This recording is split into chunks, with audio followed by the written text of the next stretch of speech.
इद्रिस, जल्दी जल्दी। एलाइजर, हमने अपने ऊँटों को थकाकर लगभग मार ही दिया है। मैं चाहता हूं कि हम हारान पहुंच जाएं। क्या ऊँटों के साथ यही सुलूक करते हुए हम वहाँ पैदल ही पहुँच जाएंगे? हमारे आका इब्राहिम और उनका खुदा हमारे साथ हैं, वो आसानियां फराहम करेंगे। मुझे तो बिल्कुल नहीं लगता कि ऐसा होगा। क्या वो हमें ताज़ा दम ऊँट दे पाएंगे?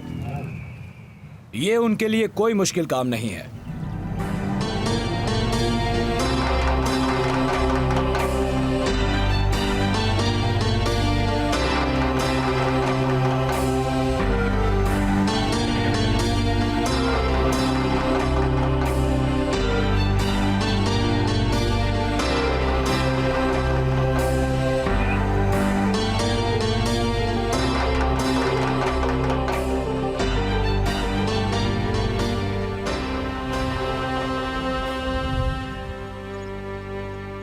लो, हम हारान के बाहरी हिस्से तक पहुंच चुके हैं।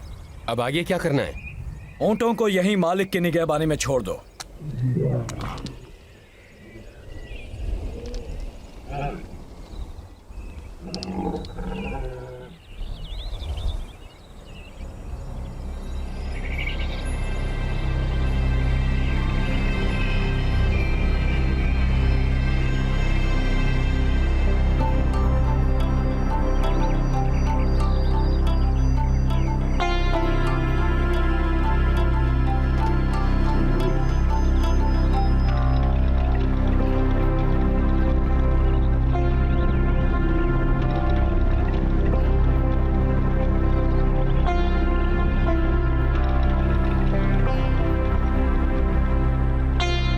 मेरे आका इब्राहिम के खुदा, मेरी मदद फरमा, आज मेरा काम आसान बना दे और मेरे आका इब्राहिम के हक में फैसला फरमा। मैं कुएं के पास खड़ा हुआ हूं जहां शहर की बहू बेटियां पानी लेने आती हैं। काश वो लड़की जिससे मैं कहूं कि अपना मटका झुकाओ ताकि मैं पी लूं, जवाब मिले पी लीजिए और मैं आपके ऊंटों के लिए भी पानी भर लाऊंगी। काश वो वही लड़की हो जिसे तूने चुना है अपने गुलाम इसहाक के लिए, और इसी से मैं समझ लूंगा कि तूने मेरे आका इब्राहिम की मदद फरमाई है।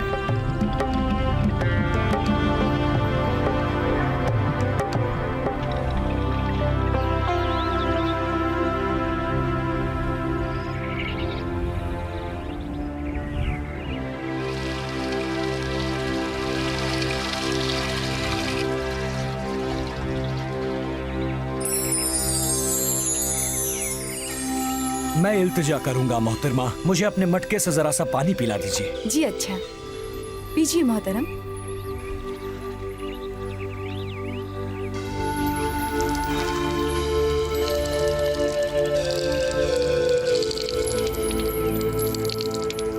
मैं आपके ऊँटों के लिए भी पानी भर लाऊंगी उनकी प्यास बुझने तक। शुक्रिया,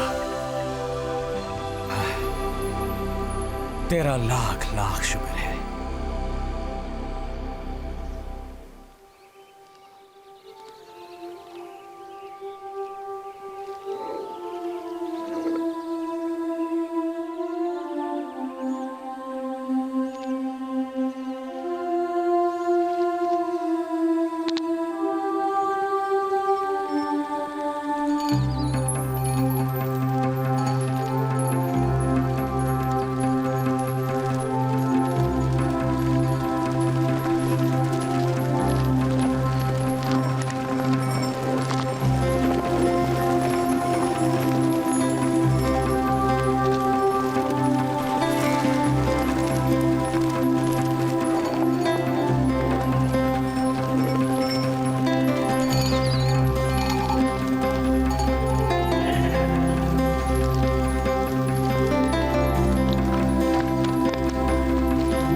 चुनांचे इसहाक ले गया रबीका को अपनी माँ के खेमे में और उसने उससे शादी कर ली और उसने अपनी माँ के मरने के बाद राहत हासिल की। इसहाक मोहब्बत करता था अपनी बीवी रबीका से।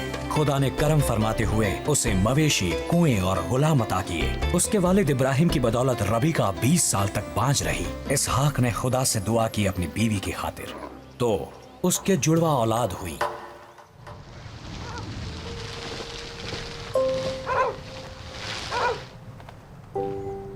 याकूब, याकूब, हाँ अम्मा जान। यहाँ आओ, मुझे थोड़ी सी मदद चाहिए। फिलहाल नहीं आ सकता अम्मा। फिर कब? याकूब खेमा लगाने में मदद कर रहा है। आपको जो मदद चाहिए वो मदद हाजिर है।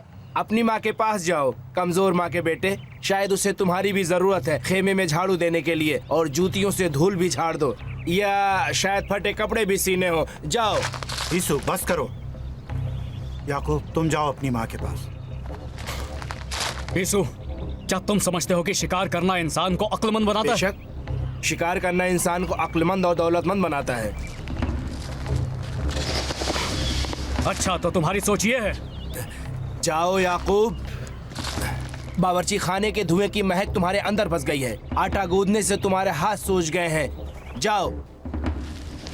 ये अहम नहीं है, अहम यह है कि मैं अपना दिमाग इस्तेमाल करता हूँ। लेकिन ये दिल ही है जो दिमाग को ताकत पहुंचाता है, लिहाजा दिल के बगैर फिर दिमाग कहाँ होगा। ना तो दिमाग और ना ही दिल तुम्हें बेहतर बनाएगा। आपका मतलब क्या है भाईजान?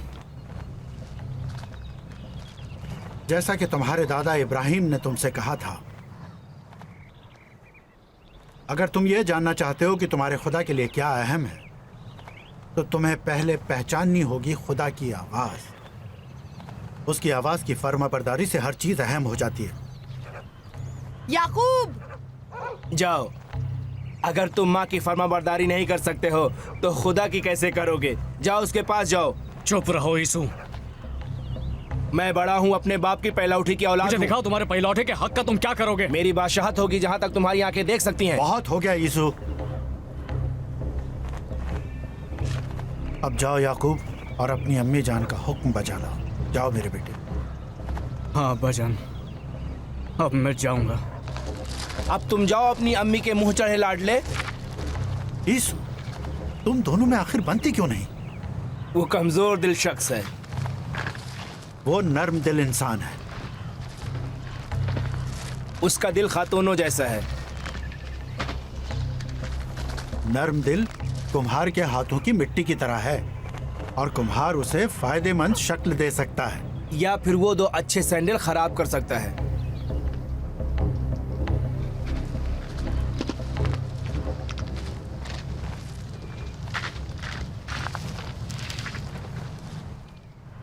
अम्मी, हाँ मैं यहाँ हूँ।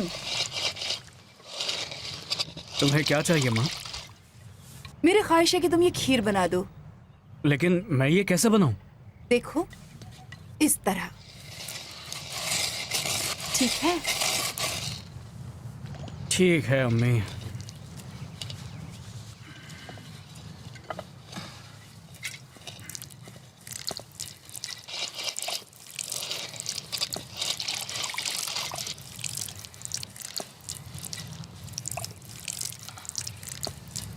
रिबका, हाँ मैं यहाँ अंदर हूँ।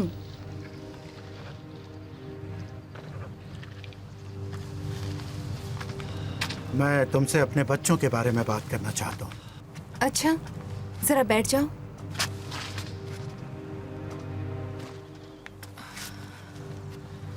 मैं वाकिफ हूँ इसहाक कि तुम याकूब के मुकाबले ज्यादा चाहते हो यीशु को।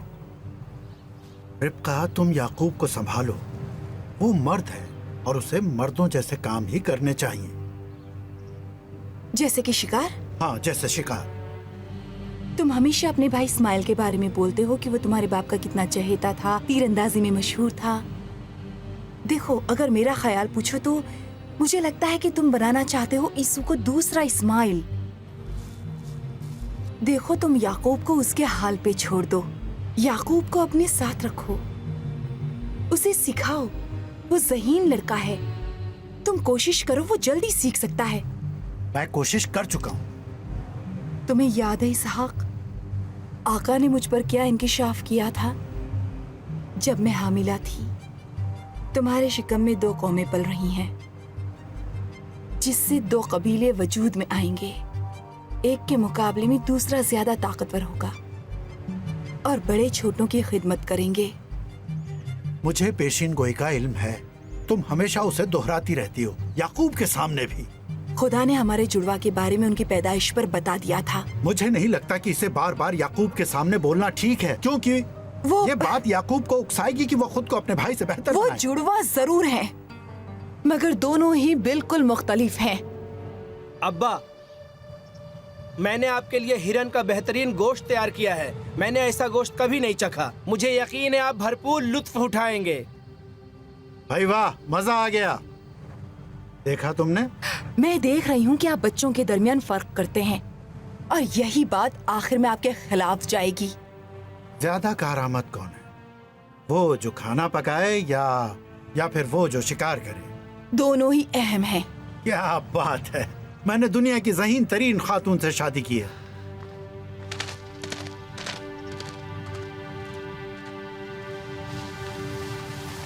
मैंने खीर बना ली। खुदा तुम्हारे हाथों में बरकत दे।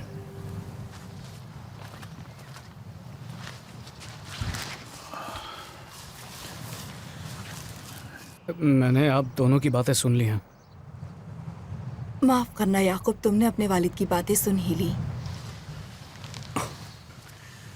जानती हो अम्मी, यीशु को कुछ भी नहीं आता है सिवाय शिकार और तकरार के। याकूब, तुम्हारे वालिद अमन पसंद इंसान हैं। वो मुकाबला आराई पसंद नहीं करते। और यीशु उन्हें हिफाजत देता है, क्या ये सही नहीं है? ज्यादा बढ़ाओ चढ़ाओ मत। मुझे मालूम है मेरे वालिद जो भी कुआं खोदते हैं वो यूं ही छोड़ देते हैं, क्योंकि वो इसके लिए झगड़ा खड़ा करना नहीं चाहते। याकूब,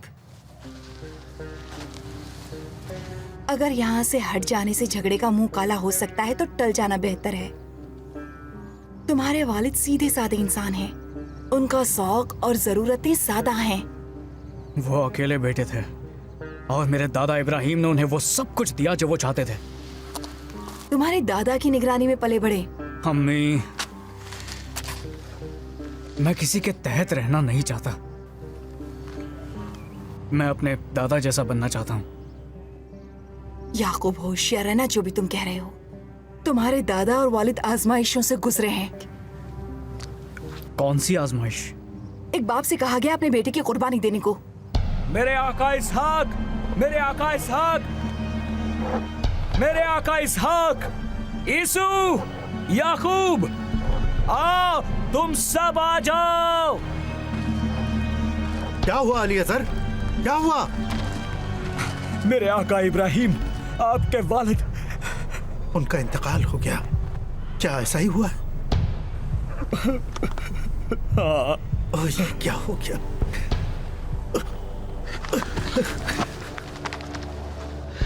मुझे इस्माइल से मिलना है। आइए अब्बा हुजूर। मुझे इस्माइल की जरूरत है।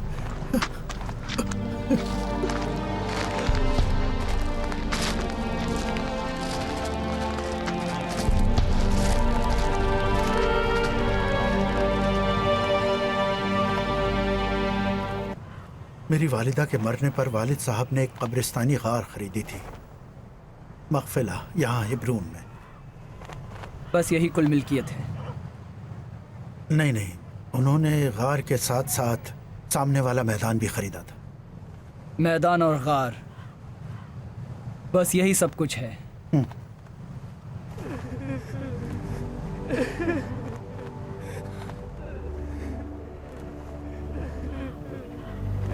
कहाँ हैं इसहाक और इस्माइल?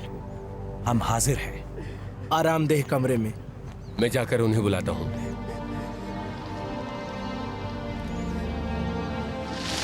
मेरे आका इसहाक अलीअज़र कहते हैं कि हम तैयार हैं। चलो भाई चलें। वो आ रहे हैं।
तन्हाई चाहते हैं।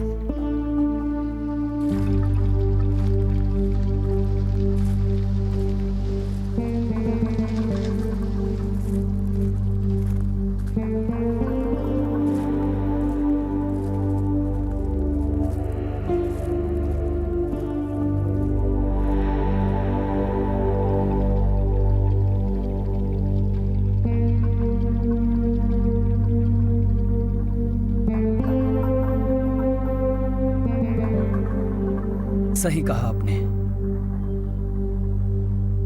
उन्हें जिंदा व जावेद की हैसियत से याद रखा जाए, यही बेहतर है।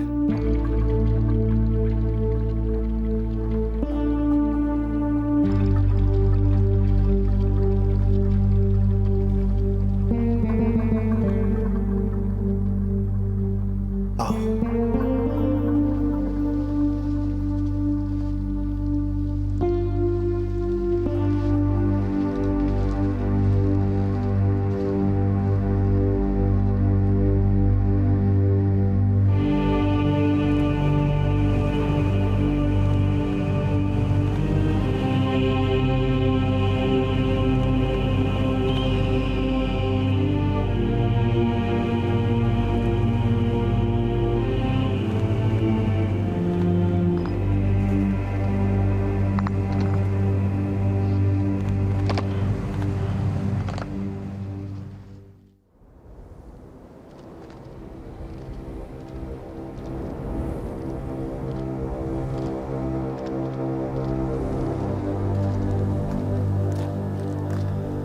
यही है, यही वो जगह है।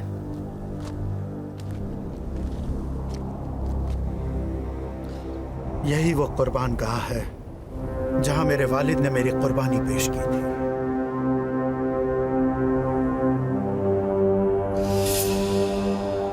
मैं तसव्वुर भी नहीं कर सकता हमारे बाप इब्राहिम ने ये सब कैसे कर लिया। जब खुदा का हुक्म हमारे बाप को मिला, उन्होंने फर्मा बरदारी की।